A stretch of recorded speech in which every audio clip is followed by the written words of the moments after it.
ಮಹಾಭಾರತ ಮಹಾಮತದಾನ ಕಾರ್ಯಕ್ರಮಕ್ಕೆ ಸ್ವಾಗತ.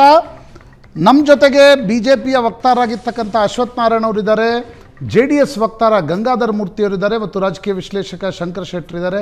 ಅಶ್ವಥ್ ನಾರಾಯಣ, ನಿಮಗೆ ನೀವು ಎಕ್ಸ್ಪ್ಲೇನ್ ಮಾಡ್ತಾ ಇದ್ರಿ, ಈ ಫೆಟಿಕ್ ಫ್ಯಾಕ್ಟರಾ ಅಥವಾ BJPಯಲ್ಲಿನ ಒಂದು ರೀತಿಯಾಗಿರ್ತಕ್ಕಂಥ ಓವರ್ ಕಾನ್ಫಿಡೆನ್ಸಾ, ಕೆಳಗಡೆ ಒಂದು ರೀತಿಯ ನಿರುತ್ಸಾಹ ಕಾಣ್ತಾ ಇತ್ತು ಅಂತಕ್ಕಂಥ. ನೋಡಿ, ಫೆಟಿಕ್ ಫ್ಯಾಕ್ಟರ್ ನಮಗೆ ಅಸೆಂಬ್ಲಿ ಎಲೆಕ್ಷನಲ್ಲಿ ಸ್ವಲ್ಪ ಅದರದ್ದು ಡಿಸ್ಟರ್ಬೆನ್ಸ್ ಇತ್ತು. ಬಟ್ ಪಾರ್ಲಿಮೆಂಟ್ ಎಲೆಕ್ಷನಲ್ಲಿ ನಮ್ಗೆ ಆ ಥರದ್ದು ಡಿಸ್ಟರ್ಬೆನ್ಸ್ ಇಲ್ಲ. ಇಲ್ಲಿ ಎಲ್ಲೂ ಸಹ ಕ್ಯಾಂಡಿಡೇಟ್ಗಳ ಬಗ್ಗೆ ನಮಗೆ ಗೊಂದಲ ಇಲ್ಲ. ಅದು ಭಾಳ ಕ್ಲಿಯರ್ ಆಯಿತು. ಅದು ಮೈಸೂರು ಆಗ್ಬೋದು, ಬೇರೆ ಬೇರೆ ಕಡೆ ಆದಂಥ ಸಂದರ್ಭದಲ್ಲಿ ಭಾಳ ಶಾರ್ಟ್ ಟೈಮ್ನಲ್ಲಿ ಅದನ್ನು ಕ್ಲಿಯರ್ ಮಾಡಿಕೊಂಡು. ಇಲ್ಲಿ ಒಂದೇನೆಂದರೆ ನೋಡಿ, ಅಸೆಂಬ್ಲಿ ಎಲೆಕ್ಷನಲ್ಲಿ 136 ಸೀಟ್ ಗೆದ್ದಂಥ ಕಾಂಗ್ರೆಸ್ಸು, 66 ಬಂದಂಥ BJP. ಅಲ್ಲಿ ಕಾಂಪಿಟೇಷನ್ ಇತ್ತು ಪ್ರಶಾಂತ್ ಅವರೇ. ನಮಗೆ ಅಸೆಂಬ್ಲಿನಲ್ಲಿ JDS BJP 1-1 fight, JDS BJP Congress 1-1 fight, JDS ಮತ್ತು ಕಾಂಗ್ರೆಸ್ಗೆ 1-1 ಫೈಟ್ ಇತ್ತಿಲ್ಲ. ಇಲ್ಲಿ ಆ ಥರದ್ದು ಕಾಂಪಿಟೇಷನ್ ಇಲ್ಲ.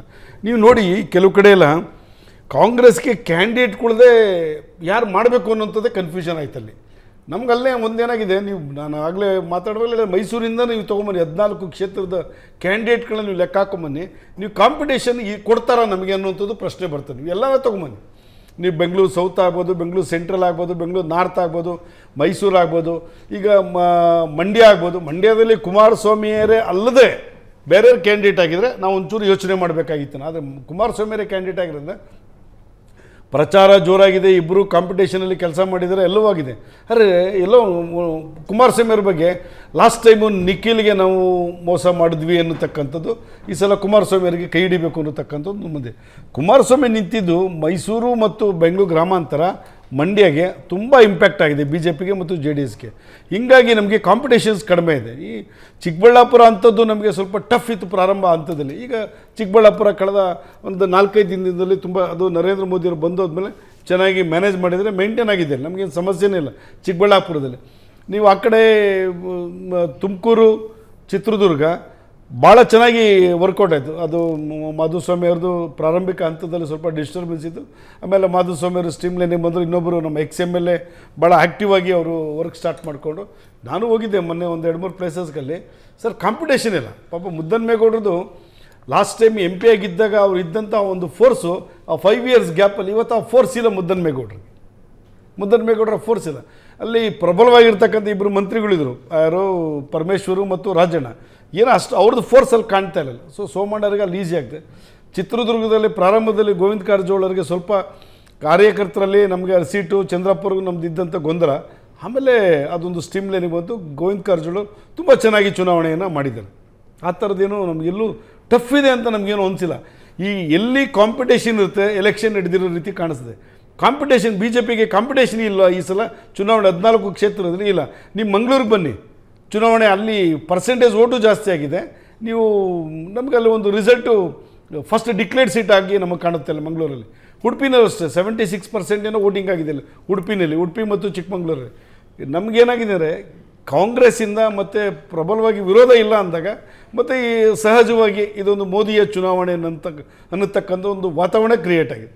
ಹಾಗಾಗಿ ಕಾಂಪಿಟೇಷನ್ ಇಲ್ಲದೇ ಇರೋದ್ರಿಂದ ಯಾವುದೇ ರೀತಿ ನಮಗೆ ಪೆಟ್ಟಿ ಕಾಂಪಿಟೇಷನ್ಸ್ ಆಗಲಿ, ಡಿಸ್ಟರ್ಬೆನ್ಸ್ ಆಗಲಿ ಆ ಥರದ್ದು ಏನೂ ಇಲ್ಲ. 14 ಈ ರಿಸಲ್ಟ್ ನೋಡ್ತಾರೆ. ಇವತ್ತು ನಾವು ಚರ್ಚೆ ಮಾಡಿದ್ದೀವಿ. ಜೂನ್ 4ಕ್ಕೆ ನಾನು ಬರ್ತೀನಿ, ಚರ್ಚೆ ಮಾಡೋಣ ಹೋಗ್ಬೇಕಲ್ಲ. ಗಂಗಾಧರ ಮೂರ್ತಿಯವರೇ, ಮೊದಲನೇದಾಗಿ ಏನು ಗೊತ್ತಾ, ಈ ಕರ್ನಾಟಕದ ಕಾಂಗ್ರೆಸ್ ನಾಯಕರು ದೇಶದ ಚುನಾವಣೆ ಅಂತ ಅಂದ್ಕೊಳ್ಳೇ ಇಲ್ಲ. ಕರ್ನಾಟಕದ ಚುನಾವಣೆ ಅಂತ ಅಂದ್ಕೊಂಡು ಮಾತಾಡೋಕ್ಕೆ ಸ್ಟಾರ್ಟ್ ಆದರು. ಕರ್ನಾಟಕದ ಚುನಾವಣೆ ಅವರ ಎಲ್ಲ ಪ್ರಚಾರಗಳು ನೋಡ್ತಾ ಇದ್ದಾರೆ. ನೀವು ನೋಡಿದರೆ ಕರ್ನಾಟಕದಲ್ಲಿ ನಮ್ಮ ತೆರಿಗೆ, ನಮ್ಮ ಹಕ್ಕು, ಮತ್ತು ಇನ್ನೊಂದಷ್ಟು ಗ್ಯಾರಂಟಿ ಕಾರ್ಡ್ಗಳು, ಇನ್ನೊಂದಷ್ಟು ವೈಯಕ್ತಿಕ ತೇಜೋವಧೆಗಳು, ಇನ್ನೊಂದಷ್ಟು ನೀವು ಅದ್ಭುತವಾದ 11 ತಿಂಗಳು ಕಾಂಗ್ರೆಸ್ ಗೌರ್ಮೆಂಟ್ ಕೊಟ್ಟಿದ್ದೇ ಆಗಿದ್ದರೆ, ಗ್ಯಾರಂಟಿಗಳು ನಿಮ್ಮನ್ನು ಕೈ ಹಿಡಿತವೆ ಅನ್ನೋದಾಗಿದ್ದರೆ, ಓಕೆ, ಗ್ರಾಮಾಂತರದಲ್ಲಿ 10,000 ರೂಪಾಯಿದ ಗ್ಯಾರಂಟಿ ಕಾರ್ಡು ಹಂಚೋ ಅವಶ್ಯಕತೆ ಇರಲಿಲ್ಲ. ರಾತ್ರೋರಾತ್ರಿ ಕನಕಪುರ ಹಲವಾರು ಭಾಗಗಳಲ್ಲಿ ಗಲಾಟೆ ಆಗಿದ್ದಾವೆ. ಹಾಸನದಲ್ಲಿ ನೀವು ವೈಯಕ್ತಿಕ ಬದುಕನ್ನು ಆಚೆ ತಗೊಂಬಂದು ರಾಜಕಾರಣ ಮಾಡೋಕ್ಕೆ ಹೊರಟಿದ್ದೀರಿ. ಮೈಸೂರಿನಲ್ಲಿ ಮಂಡ್ಯದಲ್ಲಿ ಬರ್ತೀರಿ, ಕುಮಾರಸ್ವಾಮಿ ಅವ್ರನ್ನ ಹೊರಗಡೆಯವರು ನೀವ್ಯಾಕೆ ಬರ್ತೀರಿ ಅಂತ ಚರ್ಚೆ ಮಾಡ್ತೀರಿ. ನಿಮ್ಮ ಗ್ಯಾರಂಟಿಗಳು ನಿಮ್ಮ 11 ತಿಂಗಳ ಅದ್ಭುತ ಸರ್ಕಾರ ಇದ್ದಿದ್ದೇ ಆಗಿದ್ದರೆ ನೀವು ಯಾಕೆ ಈ ಅಪಪ್ರಚಾರದ ಚುನಾವಣೆಗಳು? ಕಳೆದ ಬಾರಿ ಭಾರತೀಯ ಜನತಾ ಪಾರ್ಟಿಯ ಬಸವರಾಜ ಬೊಮ್ಮಾಯಿ ಅವರ ಸರ್ಕಾರದ ಮೇಲೆ ಅವರೇ ಶಿವಕುಮಾರ್ ಅವರು ಹೇಳ್ಕೊಂಡಂಗೆ ಸುಳ್ಳನ್ನು ಹೇಳಿದ್ರೆ ನಿಜದ ತಲೆ ಮೇಲೆ ನೋಡ್ದಂಗೆ ಹೇಳಿ ಸುಳ್ಳನ್ನು ನಂಬಿಸ್ಬೇಕಪ್ಪ, ಆವಾಗಲೇ ಜನ ಓಟ್ ಹಾಕೋದು ಅಂತ ಹೇಳಿರೋ ಸ್ಟೇಟ್ಮೆಂಟು ಇದೆ. ಆ ಸುಳ್ಳುಗಳನ್ನು ಹೇಳಿ 40% ಮತ್ತೊಂದು ಮಗದೊಂದು ಏನೋ ಹೇಳಿ ಓಟ್ ತಗೊಂಡು ಗ್ಯಾರಂಟಿಗಳು ಕೊಡ್ತೀವಿ ಅಂತೇಳಿ ಗ್ಯಾರಂಟಿ ಕೊಟ್ಟು ಇಷ್ಟೊಂದು ಅದ್ಭುತವಾದ ಹೋರಾಟ ಇದ್ದಿದ್ದರೆ ನಿಮಗೆ ಯಾಕೆ ಈ ಭಯ? ಎಲ್ಲಿ ಗೆಲ್ತೀರಿ ನೀವು? ಎಲ್ಲಿ ಗೆಲ್ಲೋಂಥ ಅವಕಾಶ ಎಲ್ಲಿದೆ? ದೇಶದ ಚುನಾವಣೆ ನಡೀತಾ ಇದೆ. ಪ್ರಧಾನಮಂತ್ರಿ ಕ್ಯಾಂಡಿಡೇಟ್ ಆಗಬೇಕಾಗಿರೋ ರಾಹುಲ್ ಗಾಂಧಿ ಅವ್ರನ್ನ ಈ ಭಾಗದಲ್ಲಿ ಒಂದೇ ಸಲ ಕರ್ಕೊಂಬರೋದು, ಒಂದೇ ಚುನಾವಣೆ. ರಾಹುಲ್ ಗಾಂಧಿ ಬರೋದೇ ಇಲ್ಲ ಅಂದರೆ ಯಾರು ಖರ್ಗೆ ಅವರು ಸ್ಟ್ರಾಟಜಿ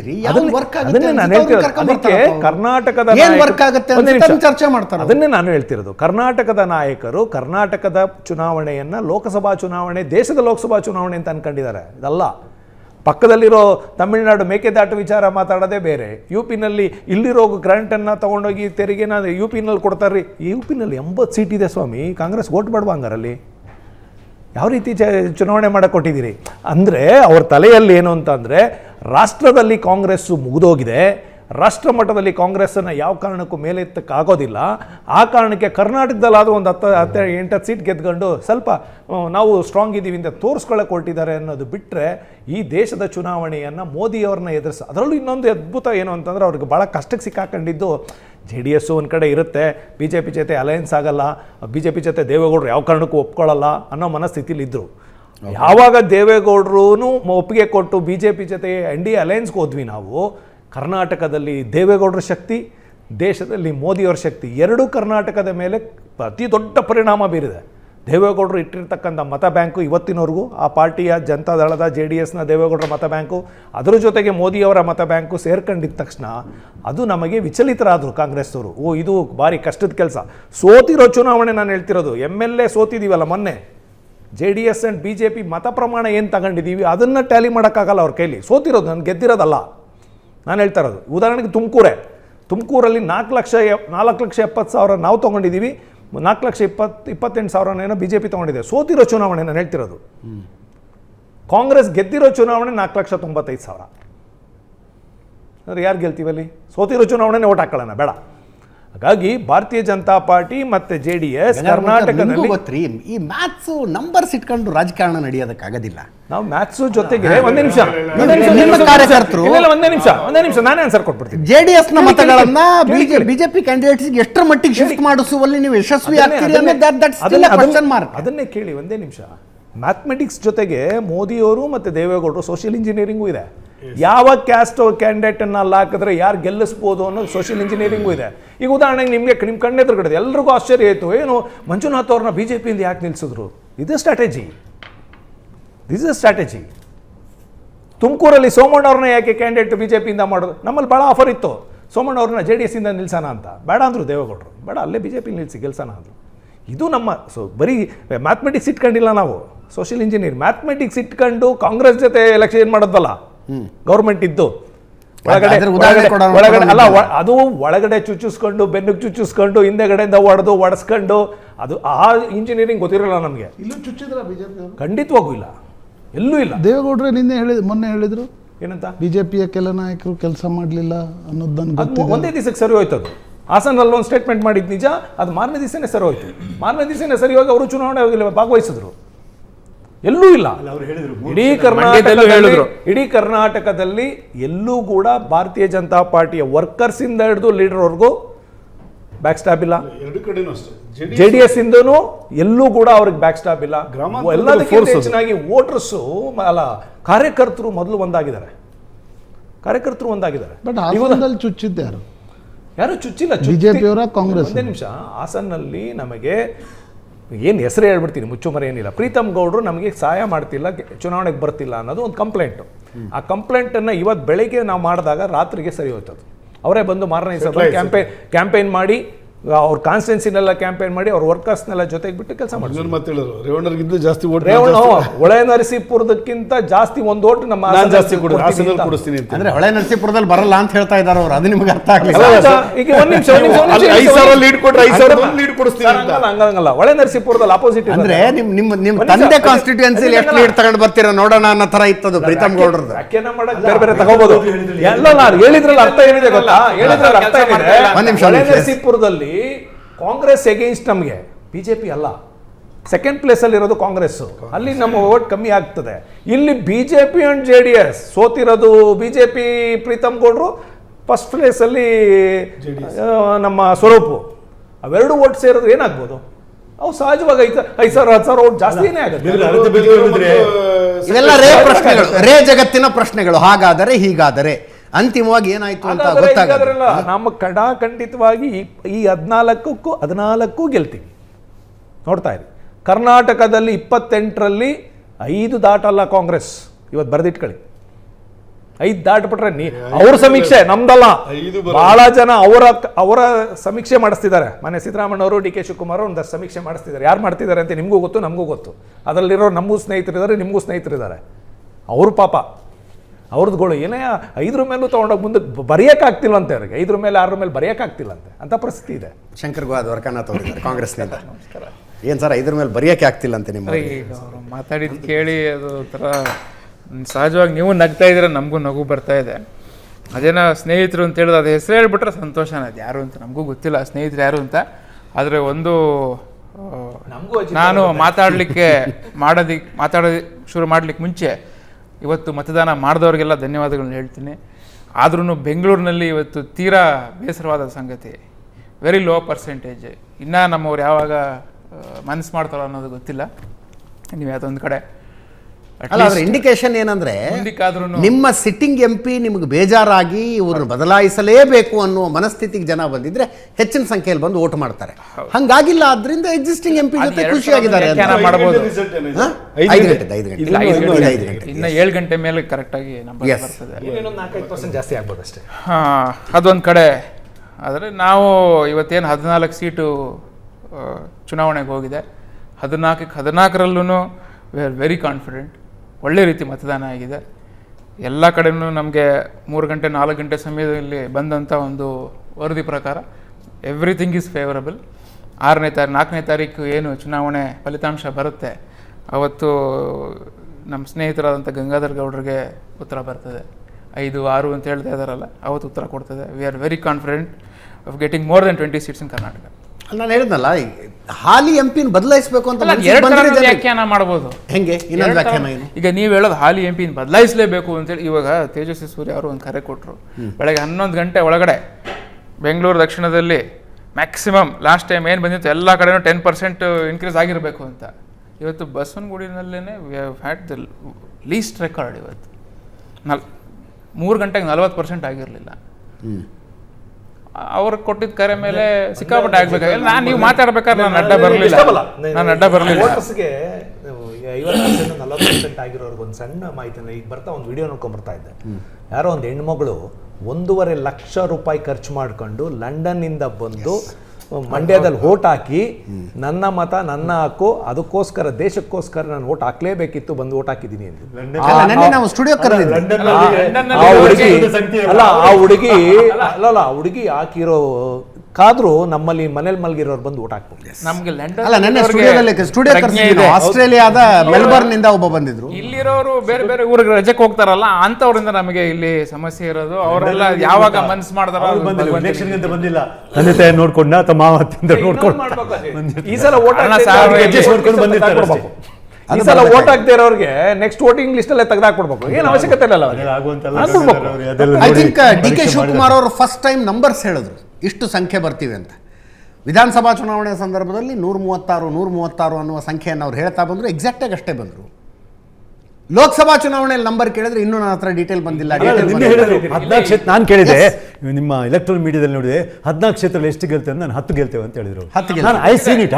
ಫಸ್ಟ್ ಟೈಮ್ ನಂಬರ್ಸ್ ಹೇಳಿದ್ರು. ಸೀಟ್ ಮೇಲೆ ಬರುತ್ತೆ ಅಂತ ಹೇಳಿದ್ದಾರೆ. he has quoted numbers in public. So we are confident of that figure. ಇವ್ರು ಏನು ಬೇಕಾದರೂ ಹೇಳ್ಬೋದು. ಸೋಷಿಯಲ್ ಇಂಜಿನಿಯರಿಂಗು, ಎಲೆಕ್ಷನ್ ಇಂಜಿನಿಯರಿಂಗು, ಮೇಲ್ಮಟ್ಟದಲ್ಲಿ JDS ಕಾರ್ಯಕರ್ತರಿಗೂ ಅಥವಾ JDS ಲೀಡರ್ಗಳಿಗೂ BJP ಲೀಡರ್ಗಳಿಗೂ ಹೊಂದಾಣಿಕೆ ಆಗಿರ್ಬೋದು. ಅದೇನು it doesn't have to trickle down to the booth level. ಅದನ್ನು ನಾವು ಕಣ್ಣಾರೆ ವಿಟ್ನೆಸ್ ಮಾಡಿದ್ದೀವಿ. ನಾವು ಸಾಕಷ್ಟು ಕಳೆದ 20 ದಿವಸದಿಂದ ದಿನ ಬೆಳಗಾದ ರಸ್ತೆ ಮೇಲೆ ಕೆಲಸ ಮಾಡಿದ್ದು. ಅವ್ರಿಗೂ ಗೊತ್ತಿರುತ್ತೆ ಸತ್ಯ ಏನು ಅಂತ. ಆದರೆ ಏನು ಮಾಡೋಕ್ಕಾಗಲ್ಲ. ಇಂಥ ಮಾಧ್ಯಮದ ಮುಂದೆ ಬಂದಾಗ ಹಾಗೆ ಮಾತಾಡಬೇಕು. ಅವ್ರು ಆ ರೀತಿ ಮಾತಾಡೋದೇ ಸರಿ ಅವರು. ಬಟ್ ಆ್ಯಸ್ ಐ ಸೆಡ್, ನಾನು ಹೇಳ್ದಂಗೆ ವಿ ಆರ್ ವೆರಿ ಕಾನ್ಫಿಡೆಂಟ್. ನಮ್ಮ ಸರ್ಕಾರ ಏನು ಈ 11 ತಿಂಗಳು ಏನು ನಾವು ನೋಡದಂತೆ ನಡ್ಕೊಂಡಿದ್ದೀವಿ, ಹೇಳದಂತೆ ಮಾಡಿದ್ದೀವಿ. ಅದಕ್ಕೆ ಜನ ಈ ಸಲ ಮೆಚ್ಚಿ ಖಂಡಿತ ಕಾಂಗ್ರೆಸ್ ಪಕ್ಷಕ್ಕೆ ಒಳ್ಳೆ ಒಂದು ರಿಸಲ್ಟ್ ಬರ್ತದೆ. ಜನ ಉತ್ತರ ಕೊಡ್ತಾರೆ ಈ ಸಲ ನಮ್ಮ ಪರವಾಗಿ ಅನ್ನೋದು ನಮ್ಗೆ ಭರವಸೆ ಇದೆ. ನಿಮ್ಮ ಪ್ರಕಾರ ಅತಿ ಹೆಚ್ಚು ಡಿಸ್ಕಸ್ ಆದ ಸಬ್ಜೆಕ್ಟ್ ಏನು ಈ ಸಲ? ಎಲೆಕ್ಷನ್ ಗಂಗಾಧರ ಮೂರ್ತಿ ಅವರು ಹೇಳ್ತಾ ಇದ್ರು, ಇದೊಂದು ದೇಶದ ಚುನಾವಣೆ, ದೇಶದ ವಿಷಯ ಕಾಂಗ್ರೆಸ್ನವ್ರು ಚರ್ಚೆನೇ ಮಾಡಲಿಲ್ಲ. ಅಂದರೆ ಏನಂದರೆ ಇಟ್ಸ್ ನಾಟ್ ಒನ್ ಇಶ್ಯೂ ಅಲ್ಲ. ನಾವು ಇವತ್ತು ಯುವಕರಿಗೆ ಸಬಲೀಕರಣ ಮಾಡೋದ್ರ ಬಗ್ಗೆ ಮಾತಾಡಿದ್ದೀವಿ, ಜಾಬ್ ಕ್ರಿಯೇಷನ್ ಬಗ್ಗೆ ಮಾತಾಡಿದ್ದೀವಿ, ಆಮೇಲೆ ಫೈನಾನ್ಷಿಯಲ್ಸ್ ಬಗ್ಗೆ ಮಾತಾಡಿದ್ದೀವಿ. We have spoken. ಒಂದು ದೇಶ ಇವತ್ತು India is the youngest nation in the world. Bharat ರಾಷ್ಟ್ರದ್ದು median age 29 years. We are the youngest. ಯುವಕರನ್ನ if today we are the youngest, in 30 years we will be the oldest also. ಅದನ್ನು ಮುಂದೆ ನಾವು ಗಮನದಲ್ಲಿ ಇಟ್ಕೊಂಡು ಇವತ್ತಿನ ದಿವಸಕ್ಕೆ ಯಾವ ರೀತಿ ನಮ್ಮ ಯುವಕರಿಗೆ ಸಬಲೀಕರಣ ಮಾಡಿದಾಗ ಮುಂದೆ ನಮ್ಮ ದೇಶ ಯಾವ ರೀತಿ ಸುಭದ್ರವಾಗಿರುತ್ತೆ ಅನ್ನೋ ನಿಟ್ಟಿನಲ್ಲಿ ನಾವು ಕೆಲಸ ಮಾಡಿದ್ದೀವಿ. ಇವತ್ತು ಒಂದು ವಿಷಯ ನಿಮ್ಗೆ ಅನ್ಫಾರ್ಚುನೇಟ್ ಅನ್ಸೋದಿಲ್ವಾ? ಕಾಂಗ್ರೆಸ್ಸು ಕರ್ನಾಟಕದಲ್ಲಿ ಮಾತ್ರ ಎಷ್ಟು ಕಾನ್ಫಿಡೆಂಟ್ ಆಗಿ ಮಾತನಾಡಬಲ್ಲದು ಅದರ ಸಂಘಟನೆಯ ದೃಷ್ಟಿಯಿಂದ? ಇಲ್ಲ, ರಿಸಲ್ಟ್ ಅಬ್ಬಬ್ಬ ಅಂದ್ರೆ ತೆಲಂಗಾಣ ಎಲ್ಲ ಇಲ್ಲ ಬಿಟ್ರೆ ಯಾವ ರಾಜ್ಯದಲ್ಲೂ ಇಷ್ಟು ಕಾನ್ಫಿಡೆಂಟ್ ಆಗಿ ನಾವು ಇಷ್ಟು ಸ್ಥಾನ ಗೆಲ್ತೀವಿ, ನಮ್ಮ ಸಂಘಟನೆ ಹೆಂಗಿದೆ ನೋಡ್ತಾ ಇರಿ ಈ ಸಲ ಅಧಿಕಾರಕ್ಕೆ. ಇಲ್ಲ ಅಜಿತ್, ದಯವಿಟ್ಟು ಇದಕ್ಕೆ ತಾವು ಗಮನಿಸಿ. ನೀವು ಉತ್ತರ ಭಾರತದಲ್ಲೂ ಕೂಡ ಒಳ್ಳೆ ಪ್ರತಿಕ್ರಿಯೆ ಬರ್ತದೆ ನಮಗೆ. We will do very well. ಮಹಾರಾಷ್ಟ್ರನು ಫಂಟಾಸ್ಟಿಕ್ ಆಗಿ ಪರ್ಫಾರ್ಮ್ ಮಾಡ್ತೀವಿ, ಅನುಮಾನನೇ ಇಲ್ಲ ನಮಗೆ. ಅಜಿತ್, ಬೇರೆ ಸ್ಟೇಟ್ಗಳ ಬಗ್ಗೆ ಹೇಳಿದ್ರಿ. ಕಾಂಗ್ರೆಸ್ ನಾಯಕರು ಮಿತ್ರರು ಹೇಳ್ತಾ ಇರೋದು ಅವರಲ್ಲೇ ಅವ್ರು ಎಷ್ಟು ಗೊಂದಲದಲ್ಲಿದ್ದಾರೆ ಅಂದರೆ, ಇಡೀ ದೇಶದಲ್ಲಿ ಒಂದು ಸಣ್ಣ ವಿಚಾರಕ್ಕೆ ಡಿ ಕೆ ಸುರೇಶ್ ಒಂದು ಸ್ಟೇಟ್ಮೆಂಟ್ ಮಾಡ್ತಾರೆ ಬಡ್ಜೆಟ್ ಆದಾಗ, ಸೆಂಟ್ರಲ್ ಬಡ್ಜೆಟ್ ಆದಾಗ. ಯಾವ ದೇಶದ ಒಬ್ಬ ನಾಯಕನೂ ಅದನ್ನು ಖಂಡಿಸ್ಲಿಲ್ಲ. ಒಗ್ಗಟ್ಟಾಗಿರಬೇಕು ಭಾರತ, ಇದು ಸರಿಯಲ್ಲ, ರಾಂಗ್ ಅಂತ ಹೇಳಿ ಮಲ್ಲಿಕಾರ್ಜುನ ಖರ್ಗೆ ಅವರು ರಾಜ್ಯಸಭೆಯಲ್ಲಿ ನಿಮಿಷ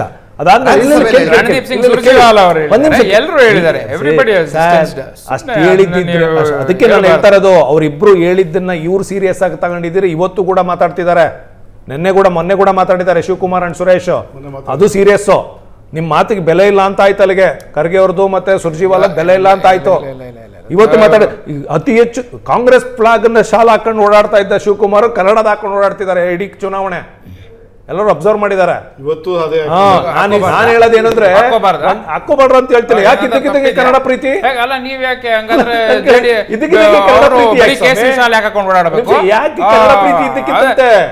ಏನ್ ಬೇಕಾದ್ರೆ ಹಾಕೋಬೋದ್ರಿ, ಫ್ರೀಡಮ್. ಒಳ್ಳೆ ಚೆನ್ನಾಗೈತಲ್ಲ, ಧರ್ಮ ಎರಡು ಸ್ಟೇಟ್ಮೆಂಟ್ ಹೇಳಿದ್ರು. ಒಂದು ಸ್ಟೇಟ್ಮೆಂಟ್ ಖಂಡನೆ ಅಂತ ಹೇಳುದು, ಖಂಡಿಸುವಂಥ ಸ್ಟೇಟ್ಮೆಂಟನ್ನು ಈ ಸಲ ರಿಯಲಿಗೆ ಯಾರು ಕೊಟ್ಟಿಲ್ಲ, ಮೋದಿಯವರು ಕೊಟ್ಟದ್ದು. ಪರ್ಟಿಕ್ಯುಲರ್ ಮೋದಿಯವರು ಸ್ಟೇಟ್ಮೆಂಟ್ ಲಾಸ್ಟ್ ರಾಜಸ್ಥಾನದಲ್ಲಿ ಭಾಷಣ ಮಾಡ್ತಾರಲ್ಲ, ಮಂಗಳಸೂತ್ರ ಬಗ್ಗೆ ಮಾತಾಡ್ತಾರೆ. ಒಬ್ಬ ಪ್ರಧಾನಿ, ನಮಗೆ ಪ್ರಧಾನಿ ಬಗ್ಗೆ ಭಾರಿ ಹೆಮ್ಮೆ. ಅವ್ರು ಬಂದ ಮೇಲೆ ಉತ್ತಮ ನಾಯಕನ ಕಂಡೇವು ನಾವು, ದೇಶ ಒಳ್ಳೆ ಅಭಿವೃದ್ಧಿ ಆಗಿದೆ, ಒಬ್ಬ 24/7 ಕೆಲಸ ಮಾಡೋಣ, ಭಾರಿ ಹೆಮ್ಮೆ. ಬಟ್ ಅವ್ರು ಕೊಟ್ಟ ಮೊನ್ನೆ ಸ್ಟೇಟ್ಮೆಂಟ್ ಉಂಟಲ್ಲ, ಮಂಗಳಸೂತ್ರವನ್ನು ಅವ್ರು ಹೇಳ್ತಾರೆ, ಮಂಗಳಸೂತ್ರವನ್ನು ಇನ್ಫಿಲ್ಟ್ರೇಟರ್ಸ್ ನುಸುಳಿಕೋರರಿಗೆ, ಮುಸ್ಲಿಮ್ರಿಗೆ ಕೊಡ್ತಾರೆ ಅಂತೇಳಿ ಒಬ್ಬ ಪ್ರೈಮ್ ಮಿನಿಸ್ಟರ್ ಹೇಳೋ ಮಾತರಿ. ಮತ್ತು ಅವ್ರ ಕೆಲವು ವಿಷಯಗಳುಂಟಲ್ಲ, ಒಂಥರ ಅಲ್ಲ, ನಾನು ಹೇಳ್ತೇನೆ ಸರ್ವಾಧಿಕಾರ ಥರ ಮಾತು. ಯಾವಾಗಲೂ dictatorship is very dangerous. Second world ವಾರ್ಗೆ ರೀಸನ್ ಹೇಳ್ತಾರೆ. ಜರ್ಮನಿಯಲ್ಲಿ ಹಿಟ್ಲರ್, ನಿಮ್ಮ ಇಟಲಿಯಲ್ಲಿ ಮುಸಲೋನಿ, ಅಥವಾ ನಿಮ್ಮ ಸ್ಟಾಲಿನ್ ಇನ್ USSR, ಇವರಿಗೆಲ್ಲ ಬಹುಮತ ಭಯಂಕರ ಪ್ರಚಂಡ ಬಹುಮತ ಇತ್ತು. ಇತ್ತೀಚೆಗೆ ಎಲೆಕ್ಷನ್ ತಗೊಳ್ಳಿ, ಪುಟಿನಿಗೆ 87%, ಈ ಒಂದು ಎಲೆಕ್ಷನ್ 87% ವೋಟ್ಸ್. ಅದರ ಹೇಳಿ ನಾನು ಭಾರತದ ಎಲೆಕ್ಷನ್ ಪ್ರೊಸೆಸ್ ಅನ್ನು ನೋಡು ಬನ್ನಿ ಅಂತ ಪ್ರಪಂಚದ 7 ಬೇರೆ ಬೇರೆ ಪಕ್ಷಗಳಿಗೆ ಆಹ್ವಾನ ಕೊಡ್ತಾರೆ. ಪುಟಿನ್ ಕರೀಲಿ ಒಂದ್ಸಲ, ರಷ್ಯಾದ ಎಲೆಕ್ಷನ್ ಪ್ರೊಸೆಸ್ ನೋಡು ಬನ್ನಿ ಅಂತ ಪುಟಿನ್ ಕರೀಲಿ. ಅಲ್ಲ, ಎಲ್ಲ 87% ವೋಟ್ಸ್, ಅದು ಸೀಕ್ರೆಟ್ ಬ್ಯಾಲೆಟ್, ಓಪನ್ ವೋಟ್ ಅಲ್ಲ, ಎಲ್ಲವೂ ಸೀಕ್ರೆಟ್ ಬ್ಯಾಲೆಟ್. ಪ್ರಾಸೆಸ್ ಹೆಂಗ್ ನಡೆಯುತ್ತೆ ಅಂತ ನೋಡಕ್ ಹೋಗಣ್ರಿ ರಷ್ಯಾದಲ್ಲಿ. ಈಗ ನಮ್ಮಲ್ಲಿ ಇದೆಯಲ್ಲ, EVM ಬಗ್ಗೆನ ಸಂಶಯವನ್ನ ಕಟ್ಟ ಕಡೆಯ ನಾಗರಿಕನೂ ರೇಸ್ ಮಾಡಬಹುದು. ಎಲೆಕ್ಷನ್ ಕಮಿಷನ್ ಬಂದು ಅವ್ನು ಕ್ಲಾರಿಫೈ ಮಾಡುತ್ತೆ, ನೋಡಪ್ಪ ಹಿಂಗೆಲ್ಲ ಮಾಡೋದಕ್ಕಾಗೋದಿಲ್ಲ. ಅದಕ್ಕೆ ಇವತ್ತು ಪರದೆ ಬಿತ್ತು, ಇವತ್ತು ಕನ್ಕ್ಲೂಡ್ ಆಯ್ತು, ಸುಪ್ರೀಂ ಕೋರ್ಟ್ ಅಲ್ಲಿ ಡಿಸಿಷನ್ ಆಯ್ತು, EVM ಶುಡ್ ಬಿ ಕಂಟಿನ್ಯೂಡ್ ಅಂತ ಹೇಳ್ಬಿಟ್ರು. ಅದಕ್ಕೆ ಪರದಕ್ಕೆ ಇದು ಕಂಟಿನ್ಯೂ ಆಯ್ತು. ಬಟ್ ಏನು ಗೊತ್ತಾ, ಈಗ ಸ್ಟೇಟ್ಮೆಂಟ್ ಕಂಟೈನ್ ಮಾಡೋದು ಇದರಲ್ಲಿ ಈಗ BJPಯಲ್ಲಿ ಯಾರಾದರೂ ನಾನು ಎಷ್ಟೋ ಜನ BJP ಮಿತ್ರ ಅಂತ ಕೇಳಿದ್ದೇನೆ, ತಪ್ಪು ಸರ್ ನರೇಂದ್ರ ಮೋದಿ ರಾತ್ರಿ ಹೇಳ್ಬಾರ್ದಿತ್ತು. ನಾನು ಕ್ಲೋಸ್ ಫ್ರೆಂಡ್ಸ್ ಆಫ್ BJP ಹೇಳ್ತೇನೆ, ನಾನು ಹೇಳ್ತೇನೆ ಆಫ್ ದಿ ರೆಕಾರ್ಡಲ್ಲಿ ಅದು ಹೇಳ್ಬಾರ್ದಿತ್ತು ನರೇಂದ್ರ ಮೋದಿ ಅವರಂತ ಹೇಳಿಕೊಂಡು. ಅದು ಬಟ್ ಅದನ್ನು ಓಪನ್ ಆಗಿ ಯಾರಾದರೂ ಖಂಡಿಸುವ ಧೈರ್ಯ ಉಂಟಾ? ಯಾರಿಗೆ ನಿಮ್ಮ ಮೊದಲು ಪ್ರೆಸಿಡೆಂಟ್ ಆಗಿ ಆ ಹೇಳಿಕೆ ಇನ್ಫ್ಲುಯೆನ್ಸ್ ಏನು ಗೊತ್ತಾ ಶಂಕರ್ ಶೆಟ್ರೆ? ಹೇಳಿ, ನೀವು ಏನೇ ಅಭಿವೃದ್ಧಿ ಮಾಡಿ, ರೋಡ್ ಮಾಡಿ, ರೈಲು ಮಾಡಿ, ವಿಮಾನ ನಿಲ್ದಾಣ ಮಾಡಿ, ಬಂದರುಗಳನ್ನ ಅಲ್ಲಿ ಬನ್ನಿ, ಧರ್ಮವೇ ಆಧಾರ. ನೀವು ದೇಶದ ಆರ್ಥಿಕತೆಯನ್ನ ಫ್ರೆಜಲ್ 5 ಇಂದ ಟಾಪ್ 5 ತಗೊಂಡು ಹೋಗಿ ಏನೇ ಮಾಡಿ ಅಂತಿಮವಾಗಿ ಜನ ವೋಟ್ ಹಾಕೋದು ಇಮೋಷನಲ್ ವಿಷಯಗಳ ಮೇಲೆ, ಧರ್ಮದ ವಿಷಯದ ಮೇಲೆ ಅಂತಾನೆ. That is what it means. ಅದು ಕರೆಕ್ಟ್ ನೀವು ಹೇಳಿದ್ರು. ಅಲ್ಲಿ ಬಂದಷ್ಟು ಧರ್ಮದ ಆಧಾರದ ಮೇಲೆ ವೋಟ್ ತಗೊಳ್ಬೇಕಂತ ಮತ್ತೆ ಹೇಳ್ತೇನೆ. ಯಾವಾಗ ನೋಡಿ ಒಂದು ಪ್ರಿನ್ಸಿಪಲ್ ಉಂಟು, ದೇಶ ಫಸ್ಟ್, ನೆಕ್ಸ್ಟ್ ಪಕ್ಷ, ನೆಕ್ಸ್ಟ್ ವ್ಯಕ್ತಿ. ಈಗಾಗಲ್ಲ. ಇವ್ರು ಹೇಳ್ತಾರೆ ಕಾಂಗ್ರೆಸ್ ಗ್ಯಾರಂಟಿ ಹೇಳ್ತಾರೆ, ಮೋದಿ ಅವರು ಹೇಳ್ತಾರೆ ಮೋದಿ ಗ್ಯಾರಂಟಿ ಅಂತ. ಸೊ ಅಲ್ಲಿ ಪಕ್ಷಕ್ಕಿಂತ ವ್ಯಕ್ತಿಯ ಮೇಲಾಯಿತು ಮೋದಿ ಗ್ಯಾರಂಟಿ ಅಂತ ಹೇಳ್ತಾರೆ ಅವರು. ಅದು ಫ್ಯಾಕ್ಟು ಅಷ್ಟೇ. ಇವತ್ತು ಪಕ್ಷಕ್ಕಿಂತ ವ್ಯಕ್ತಿಯೇ ಜಾಸ್ತಿ ಬೆಳೆದ್ಬಿಟ್ಟಿದ್ದಾರೆ ಬಿ ಜೆ ಪಿಯಲ್ಲಿ. ಅದು ಉಂಟಲ್ಲ, ಇಟ್ ಈಸ್ ಕಮಿಂಗ್ ಡೇಸಲ್ಲಿ ಉಂಟಲ್ಲ, ಅದು ಬರೀ ಪಾರ್ಟಿಗೂ ತೊಂದರೆ. ಅದು ಆ್ಯಕ್ಚುಲಿ ಮುಂದೆ ಆತ ವ್ಯಕ್ತಿ ಆ ಲೀಡರ್ಶಿಪ್ ಇಲ್ಲದಿದ್ದರೆ ಆ ಪಾರ್ಟಿಗೂ ತೊಂದರೆ ಆಗ್ತದೆ, ಒಂದು ವ್ಯಕ್ತಿ ಮೇಲೆ ಡಿಪೆಂಡ್ ಆಗಿದ್ರು. ಅಂಥ ಲೀಡರ್ಗಳ ದೇಶಕ್ಕೂ ಇದು ತೊಂದರೆ ಆ್ಯಕ್ಚುಲಿ. ಅರ್ಥ ಆಯ್ತಲ್ಲ ನಿಮಗೆ? ಸೊ ನಾವು ಅದನ್ನು ಇಲೆಕ್ಷನ್ಗೆ ಅದರರ್ಥ ನೀವು ಮೆಜಾರಿಟಿ ತೆಗೆದು, ನಾನು ಎಕ್ಸಾಂಪಲ್ ಹೇಳಿದ್ದು, ಮೆಜಾರಿಟಿ ಇದ್ದರೆ ತಂಪಿಗೆ ಮೆಜಾರಿಟಿಯಲ್ಲಿ ಇದ್ದ ಕೂಡಲೇ ಅದು ಕರೆಕ್ಟ್ ಅಂತ ಹೇಳಿದರೆ ಮೆಜಾರಿಟಿ ಡೆಮೋಕ್ರಸಿಗೆ ಕರೆಕ್ಟ್. ಕೆಲವು ಟೈಮು ಕೆಲವರು ನೀವು ಹೇಳ್ತೀರಿ ಹೆಚ್ಚು, ನೀವು ಹೇಳಿದ್ರೆ ಹೆಚ್ಚಂತ ವಿದ್ಯಾವಂತ ಅದೆಲ್ಲ ಹೇಳ್ಬಾರ್ದು ನಾವು. ಆ್ಯಕ್ಚುಲಿ ಕೆಲವು ಹೇಳಿದ್ರೆ ಜಾಸ್ತಿ ಆಗ್ತದೆ ಹೇಳ್ಬಾರ್ದು. ಸೊ ಇತ್ತೀಚೆಗೆ ಅವರು ಮೋದಿ ಅವರು ಯಾಕೆ ಫಸ್ಟ್ ಫೇಸ್ ಇಲೆಕ್ಷನ್ ನಂತರ ಅಲ್ಲಿ ತನಕ ಸ್ಮೂತಾಗಿ ಇಲೆಕ್ಷನ್ ಕ್ಯಾಂಪೇನ್ ನಡೀತಾ ಹೋಯಿತು, ಫಸ್ಟ್ ಫೇಸ್ ಇಲೆಕ್ಷನ್ ಆದಮೇಲೆ ಯಾಕೆ ಬಂತಪ್ಪ ಮಂಗಳಸೂತ್ರ ಅಂತ?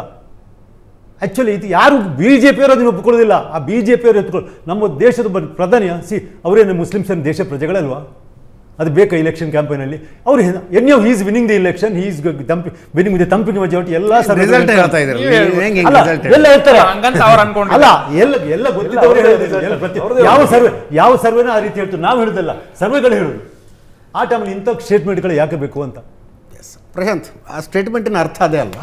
ಇಲ್ಲ, ಏನಾಗುತ್ತೆ ನನಗೆ ಒಬ್ಬ ಸಂಸದರೇ ಈ ಮಾತನ್ನು ಹೇಳಿದ್ದು. ಅವರೊಂದೇನೋ ಒಂದು ದೊಡ್ಡ, ಅವ್ರ ಕ್ಷೇತ್ರದಲ್ಲಿ ಒಂದು ದೊಡ್ಡ ಪ್ರಾಜೆಕ್ಟ್ ಆಯಿತು, ತುಂಬ ಚರ್ಚೆ ಆಯಿತು ಅದ್ರ ಬಗ್ಗೆ. ಇನ್ನೇನು ರೀ ಕಣ್ಣು ಮುಚ್ಕೊಂಡು ಗೆದ್ದು ಬಿಡ್ತೀರಿ ಆಯ್ತಲ್ಲ ಅಂತಂದೆ ನಾನು. ಸಾಧ್ಯನೇ ಇಲ್ಲ, ಜನ ಇದನ್ನು ನೆನಪೇ ಇಟ್ಕೊಳ್ಳೋದಿಲ್ಲ ಅಂದರು. ಇದನ್ನು ನೆನಪೇ ಇಟ್ಕೊಳ್ಳೋದು. ಅಂತಿಮವಾಗಿ ಚುನಾವಣೆ ಹತ್ರ ಬಂದಾಗ ಯಾವ ವಿಷಯ ಚರ್ಚೆ ಆಗುತ್ತೆ ಅದರ ಮೇಲೆ ಮಾತ್ರ ಮತದಾನ ಆಗೋದು.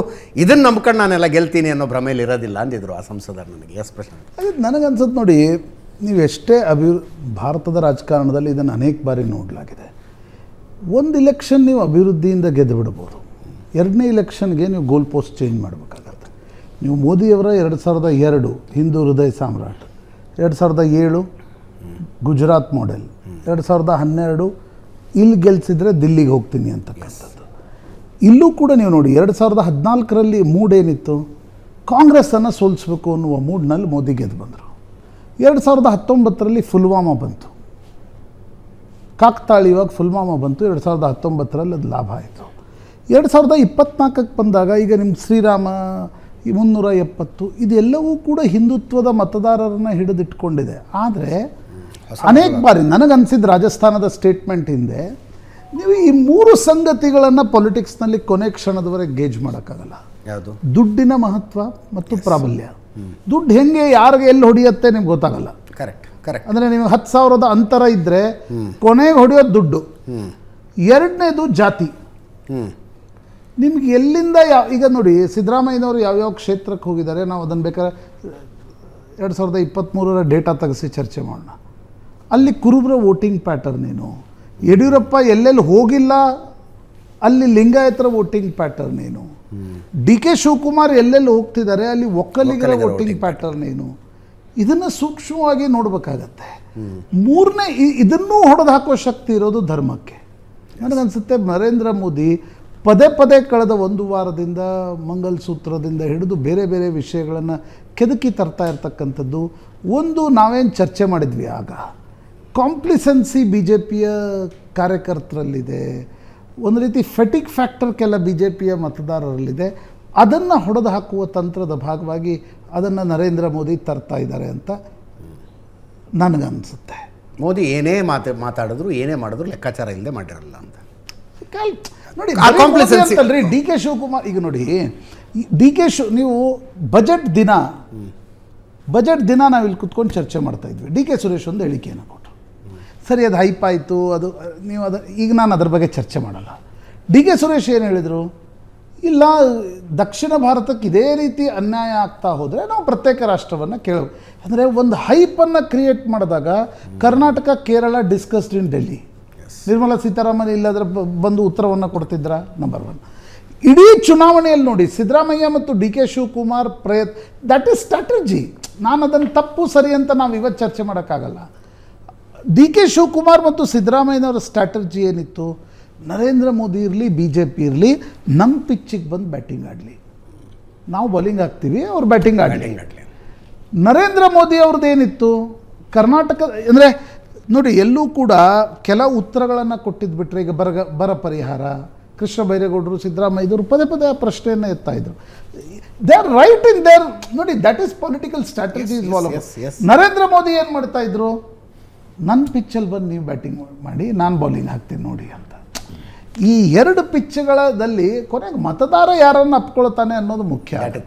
ಬಟ್ ಇದೆಲ್ಲ ಸ್ಟ್ರಾಟರ್ಜಿ ಇರುತ್ತೆ. ಈ ಸ್ಟ್ರಾಟರ್ಜಿ ತಪ್ಪು ಸರಿ ರಾಜಕೀಯ ಪಕ್ಷಗಳಿಗೆ ಅನಿವಾರ್ಯ. ಬಟ್ ನನಗನ್ಸುತ್ತೆ ಕರ್ನಾಟಕದ ವಿಷಯಗಳನ್ನು ಎತ್ಕೊಂಡು ಮೋದಿಯವರನ್ನು ಸ್ವಲ್ಪ ದುರ್ಬಲ ಮಾಡ್ತಕ್ಕ, ಮೋದಿ ಏನೊಂದು ಇಫೆಕ್ಟ್ ಇರುತ್ತೆ ಅದನ್ನು ದುರ್ಬಲ ಮಾಡುವ ಪ್ರಯತ್ನವನ್ನು ಕಾಂಗ್ರೆಸ್ ಮಾಡ್ತು. BJP ಕೊನೆಯ ಕ್ಷಣದಲ್ಲಿ ಈ ವಿಷಯಗಳನ್ನು ಪ್ರಸ್ತಾಪಿಸಿ ನೋಡಿ ಕಾಂಗ್ರೆಸ್ ನಿಮ್ಮ ಹಣವನ್ನು ರೀಡಿಸ್ಟ್ರಿಬ್ಯೂಟ್ ಮಾಡಿಬಿಡುತ್ತೆ, ಅಯ್ಯೋ ನೋಡಿ ಕಾಂಗ್ರೆಸ್ ಇನ್ಹೆರಿಟೆನ್ಸ್ ಟ್ಯಾಕ್ಸ್ ಹಾಕ್ಬಿಡುತ್ತೆ, ಈ ವಿಷಯವನ್ನು ತಂದು ರಾಷ್ಟ್ರೀಯತೆಯ ಆಧಾರದ ಮೇಲೆ ಮತ್ತು ಮೋದಿ ಇಫೆಕ್ಟ್ನ ಆಧಾರದ ಮೇಲೆ ನಾವು ಚುನಾವಣೆಗಳನ್ನ ನಡೆಸ್ತೀವಿ ಅನ್ನೋ ಪ್ರಯತ್ನ ಮಾಡಿದೆ. ಅದರ ಜೊತೆ ಕೆಳಗೆ ಜಾತಿ ಇಲ್ವಾ? ನೀವು ಎಕ್ಸಿಟ್ ಪೋಲ್ ಹೋಗಿ ಕೇಳಿ, ಲಿಂಗಾಯತರು ಯಾರಿಗೆ ಓಟ್ ಹಾಕ್ತಾರೆ, ಕುರುಬರು ಯಾರಿಗೆ ಹಾಕ್ತಾರೆ, ಒಕ್ಕಲಿಗರಿಗೆ ಯಾರು ಹಾಕ್ತಾರೆ, ಅದರಲ್ಲಿ ಸಬ್ ಕಮ್ಯುನಿಟಿಗಳು ಯಾರಿಗೆ ಓಟ್ ಹಾಕ್ತಾರೆ ಹೋಗಿ ಕೇಳಿ. ಚುನಾವಣೆ ಅಂದರೆ ಬರೀ ಒಂದು ಆಧಾರದ ಮೇಲೆ ನಡೆಯಲ್ಲ. ನನಗೆ 2014-24 ಅಂತರ ಅನಿಸ್ತಾ ಇರೋದು 14ರಲ್ಲಿ ಒಂದು ನಿಮಗೆ ಕಣ್ಣಿಗೆ ಕಾಣತಕ್ಕಂಥದ್ದಿತ್ತು. ಸಿರೀಸ್ ಆಫ್ ಭ್ರಷ್ಟಾಚಾರ ಪ್ರಕರಣದ ನಂತರ ನಿಮಗೆ ಕಾಂಗ್ರೆಸ್ಸನ್ನು ಸೋಲಿಸಬೇಕು ಅಂತಕ್ಕಂಥದ್ದು 14ರಲ್ಲಿ ಕಣ್ಣಿಗೆ ಕಾಣ್ತಾ ಇತ್ತು. 24ರಲ್ಲಿ ಕಾಂಗ್ರೆಸ್ ಸೋಲಿಸಬೇಕು ಅಂತಕ್ಕಂಥದ್ದು ಪೂರ್ಣ ಪ್ರಮಾಣದಲ್ಲಿ ಆ ವಿಷಯ ಚರ್ಚೆ ಆಗ್ತಾ ಇಲ್ಲ. ಹೌದು, ಮೋದಿಯನ್ನು ಕಟ್ ಹಾಕಲಿಕ್ಕೆ ಕಾಂಗ್ರೆಸ್ಸಿಗೆ ಸಾಧ್ಯನಾ?